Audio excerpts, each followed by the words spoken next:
ഉയരുകയാണ്. മരിച്ചവരുടെ എണ്ണം 23 160 പേർ ചികിത്സയിലുണ്ട് എന്നത് സ്ഥിരീകരിക്കപ്പെടുന്നു.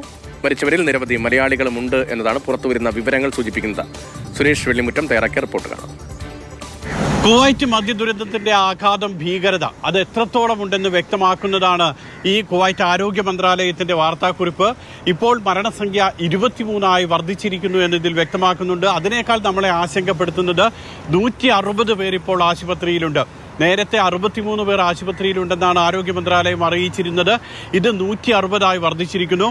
അതോടൊപ്പം തന്നെ ഈ ആശുപത്രിയിൽ കഴിയുന്ന ആളുകളിൽ ഏറ്റവും അധികം ആളുകൾ ICUവിലാണ്, തീവ്രപരിചരണ വിഭാഗത്തിലാണ്.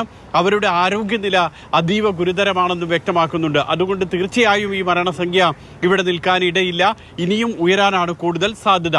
മാത്രമല്ല, ഇതിൽ നിന്ന് വ്യക്തമാക്കുന്നത് ഈ ആശുപത്രിയിൽ കഴിയുന്ന ആളുകളിലും മരിച്ചിട്ടുള്ള ആളുകളിലും ഏറ്റവും അധികം ആളുകൾ ഏഷ്യക്കാരാണെന്നാണ് വാർത്താക്കുറിപ്പ് വ്യക്തമാക്കുന്നത്. ആരോഗ്യ മന്ത്രാലയം വ്യക്തമാക്കുന്നത് ഏഷ്യക്കാരാണ്, ഇന്ത്യക്കാരാണ്. നമുക്ക് മനസ്സിലാക്കാൻ കഴിയുന്നത് ഏറ്റവും അധികം ആളുകൾ ഇന്ത്യക്കാരാണ്. മലയാളികൾ നിരവധി പേരുണ്ട്.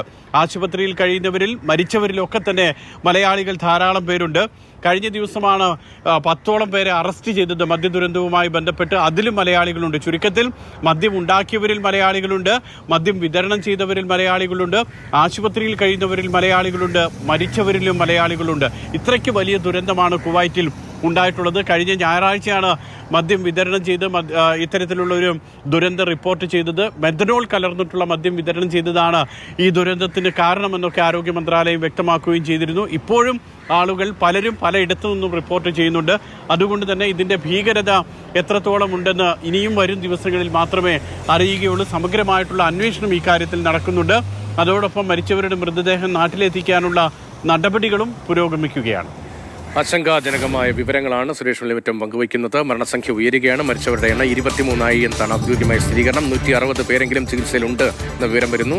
നിരവധി മലയാളികളുണ്ട്, മരിച്ചവരിലുമുണ്ട് എന്നതാണ്. അക്കാര്യങ്ങളിലുമൊക്കെ കൂടുതൽ വിവരങ്ങൾ ഇനിയും വരേണ്ടതുണ്ട്. തിരികെ